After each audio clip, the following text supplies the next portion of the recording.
My name is Fred, and today I want to share how I walked away from my marriage. At some point, I realized that no matter how hard I tried, no matter how much I wanted things to work, there was no fixing it. I reached a point where staying meant losing myself. And when you get to that point, you have two choices: stay and let it break you, or leave and start over. I chose to leave. Looking back now, I see the warning signs were always there. But I was young, hopeful, and full of ideas about what marriage was supposed to be.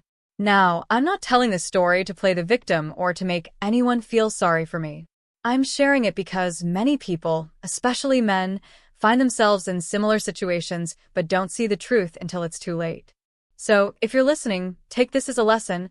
I had to learn the hard way. When we were dating, my wife, Tina, seemed like a wonderful person. She had a beautiful smile and always knew the right words to say. But beneath that warmth, there was something else, a quiet, underlying forcefulness. It wasn't obvious, not something you'd immediately notice. It was in the little things, the way she insisted on getting her way, how she always had to have the last word in an argument, how she could make her disappointment feel like a punishment without ever raising her voice. I thought it was just part of her personality, something marriage would smooth out. See, I had a simple belief.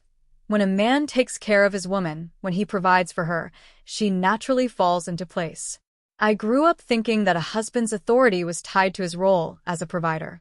If a man pays the bills and makes sure his wife has everything she needs, then respect and loyalty follow. That's how relationships work, right? A woman respects a man who takes care of business.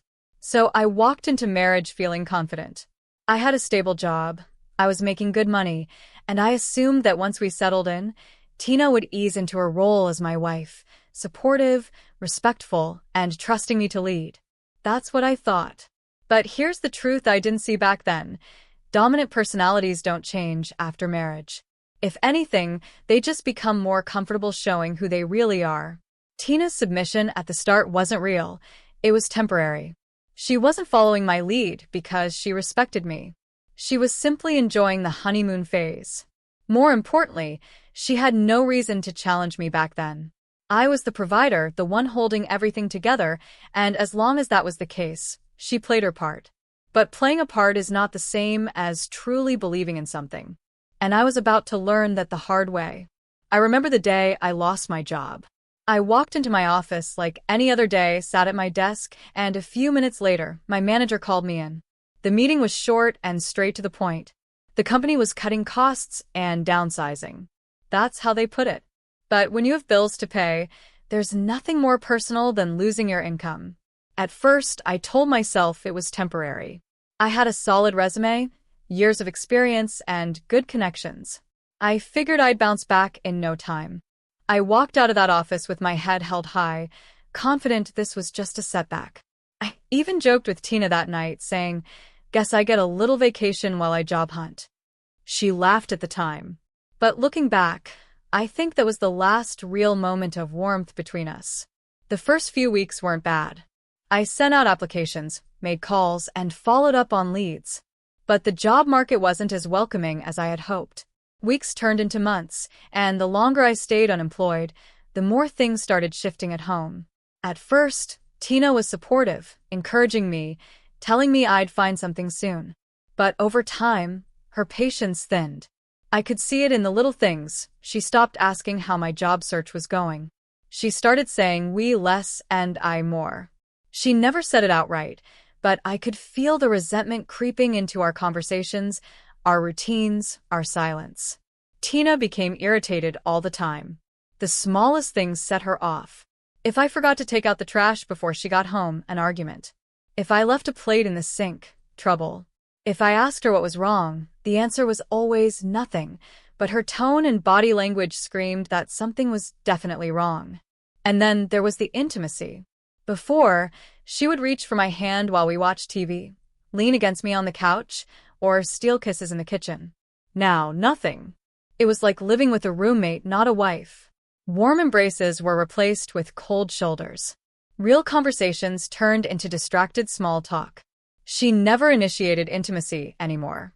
And when I tried, I could feel the hesitation and the lack of enthusiasm. But the real shift wasn't in the mood swings or the distance, it was in how she saw me. I used to be her husband. Now, I was just another mouth to feed, another bill to pay. Before I lost my job, Tina had an unspoken belief that I was the leader of our household. She never questioned it because, in her mind, it was simple. I provided, so I led. But the moment that changed, the unspoken rules changed too. I started hearing remarks like, "I'll handle it since I'm the one bringing in money right now," or, "Maybe you should spend more time looking for work instead of watching TV." At first, they were small jabs, little reminders. But over time, they became bolder. Once a woman sees you as a burden instead of a man, you'll never get that respect back. One evening, I was sitting in the living room with my friends watching football, just trying for a little while to feel like myself again. It had been months since I lost my job, and every day in that house felt like walking on eggshells. Tina barely looked at me the same way. She wasn't outright cruel, but it was in the little things. But at that moment, with my friends around, I wasn't the unemployed husband struggling to find his footing. I was just Fred again, laughing at the game, talking trash about the teams, feeling a small piece of normalcy in a life that had felt anything but normal for a long time. Then, Tina called my name from the kitchen. "Fred, come here and get this for me from the mall." It wasn't a request. It was a demand. I didn't see the urgency, so without looking away from the screen, I called back, "I'll get it once the match is over." I expected her to wait, or maybe come in and remind me if it was really important. But what I wasn't expecting was what came next. Before I could even process it, she was standing right there, in front of all my friends, arms crossed.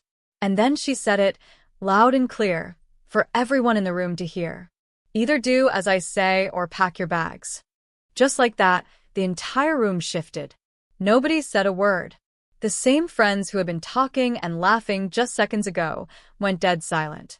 You could hear the commentators on the TV in the background, but in that room, it was like the whole world had paused.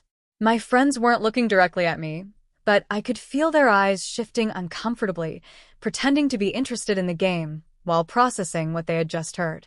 I sat there, stunned, not just because of what she said, but where she said it. She could have pulled me aside. She could have waited until later. But no, she wanted an audience. She wanted to make sure everybody in that room knew exactly what the power dynamic in our marriage had become. And in that moment, I knew I was no longer her husband in her eyes. I stood up slowly and looked her right in the eyes. My heart was pounding, but my face stayed calm. "Say that again," I told her, my voice steady. She didn't hesitate. She doubled down. "Either do as I say or pack your bags." I nodded. That was it. That was the moment. If she could say something like that in front of my friends, without a second thought, then whatever we had before, whatever respect, whatever love was gone.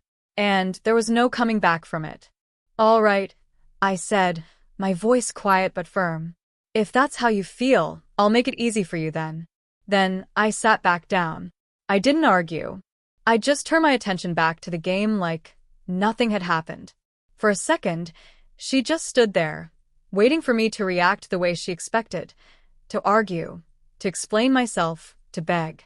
When she realized I wasn't going to, her face twisted with frustration. With one final huff, she spun around and stormed out of the room. The silence lingered for a few more seconds. Then, one by one, my friends started talking again. Nobody acknowledged what had just happened. Not even a joke about it. They just let it pass, the way men do when they witness something that shouldn't have happened. But in my head, I already knew. I had just made my decision. After the game ended, my friends got up, stretching, checking their phones, making their usual post-game small talk. No one brought up what had just happened, and honestly, I was grateful for the silence. The last thing I needed was pity or advice. One by one, they left. I walked them to the door like I always did, shaking hands, nodding, forcing out a small smile. But my mind was somewhere else. As soon as the door shut behind the last one, I stood there for a long moment, just reflecting. The house was quiet. Tina was in the bedroom, probably fuming, probably expecting me to come in there and apologize like I had done so many times before. But this time was different. This time, I wasn't confused. And I wasn't waiting for things to get better. I wasn't holding on to the idea that if I just tried harder, things would go back to the way they used to be. They were gone now. This time, I knew exactly what I had to do. I walked into the bedroom and saw her lying there with her back turned to me, scrolling through her phone. Without a word, I pulled a duffel bag from the closet and started packing. I took only the essentials, some clothes, my documents, my laptop. Nothing more. I was leaving because there was nothing left to fight for. And I think that's what made it so easy. I had already checked out emotionally long before that night. By morning, I was gone. For 2 days, nothing. No calls. No texts. Not even a simple, "Where are you?" I wasn't surprised, though. In her mind, I was just throwing a tantrum. She probably expected me to come crawling back the moment I got hungry or needed something. Then on the 3rd day, a text came through. "When will you be done with your anger and be back to the house?" I stared at the message for a long time. This cold, dismissive text made it clear she didn't take any of this seriously. In her mind, I was just being dramatic. I didn't reply. There was nothing to say. Weeks later, I had the divorce papers sent to her. That was when reality finally hit. Suddenly, the same woman who acted like she didn't care now wanted to talk. Now, she wanted to fix things. She sent long texts, left voicemails, even tried calling. She played the guilt card, saying I was the one who walked out on our marriage, the one giving up. But I had nothing more to say to her. If she had been a good wife, she would have realized how badly she had been treating me long before I walked out that door. But she didn't. And that told me everything I needed to know. When I left that night, I had no grand plan. No backup savings. No job lined up. I just knew I couldn't stay in a place where I was disrespected. At first it was rough. Sleeping on a friend's couch. Eating cheap meals just to get by. Feeling the weight of failure pressing down on me. But here's the thing, when you hit rock bottom, you either stay there or force yourself to climb out. I didn't have the luxury of self-pity. I had to make money, and fast. I started taking jobs I never would have considered before. Things I used to look down on suddenly became my lifeline. I helped out at a local car wash. Carried boxes in a warehouse. Took overnight security shifts. Whatever paid, I took it. And as I worked, something changed. I wasn't just making money. I was regaining my pride. There's something about earning, even if it's just a little, that puts you back in control of your life. The small jobs led to better ones. Within a couple of months, I picked up new skills, met people who gave me opportunities, and slowly, I started to rebuild. Looking back, I realized that Tina's attitude, as painful as it was the push I needed. If she had been supportive, maybe I would have stayed comfortable in my struggle, hoping things would magically get better. But when a woman stops respecting you, when she starts treating you like dead weight, you either prove her wrong or let her bury you. I chose the first option. To the men listening, let me be real with you. Power in a relationship is real. The way your woman sees you is often tied to what you bring to the table. It's not just about money. It's about being a man she can rely on. The moment you stop leading, stop striving, stop having a vision, respect fades. And once that respect is gone, it's almost impossible to get it back. Another thing, dominant personalities don't change. If a woman has a controlling nature before marriage, she won't magically become soft and submissive just because you put a ring on her finger. I made the mistake of thinking marriage would fix things, that my role as a provider would naturally balance the dynamic. I was wrong. You cannot ignore red flags and expect things to work out in your favor. And here's a harsh truth. Some women only love the version of you that benefits them. As long as you're providing, leading, making things easy, they're happy. But the moment you struggle, the moment you can't serve their needs the way they expect, their love starts to fade. They don't see you anymore. They see a burden. That's why, as a man, you can't afford to become weak, stagnant, or complacent. You have to keep growing. Keep pushing forward. Because the world doesn't care about excuses. So if you ever find yourself in a situation where respect is gone, where you're being treated like a child in your own home, don't argue. Don't beg. Don't explain. Just leave. If you have to rebuild from scratch, do it. Because starting over with your dignity intact is better than staying in a place where you're nothing but a shadow of the man you used to be. Well, that's my story. I didn't expect my marriage to end the way it did. But looking back, I can see exactly where things went wrong. I ignored the early signs. I assumed things would fall into place just because I was a man and a provider. I thought love and commitment would be enough to hold everything together. But what I learned the hard way is that respect is the foundation of any relationship. And once that's gone, everything else crumbles. I know some of you watching this might be in a similar situation right now. Maybe you've lost your job. Maybe the dynamic in your home has shifted, and you're feeling that same change in how your woman looks at you. Maybe she's no longer affectionate, no longer kind, no longer the person she used to be when things were good. If that's the case, don't sit there waiting for things to go back to how they were. They won't. A woman who truly respects you won't let tough times erase that respect. And a woman who only valued you for what you could provide will eventually show you exactly who she is. So to every man watching, I'll leave you with this. Your peace, your self-respect, and your future are worth more than staying in a situation where you are not valued. If you have to beg for respect, you've already lost it.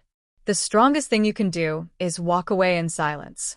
Focus on rebuilding, on becoming better, on making sure that next time, you never put yourself in a position where your worth is tied to how much money you bring in. I appreciate you all for listening. If this story resonated with you, if you've been through something similar, I'd love to hear your thoughts in the comments. Let's have a real conversation about this because a lot of men are going through it and they don't even realize it. And if you're new here, make sure you subscribe. There's plenty more to talk about. Thanks again. I'll see you in the next one.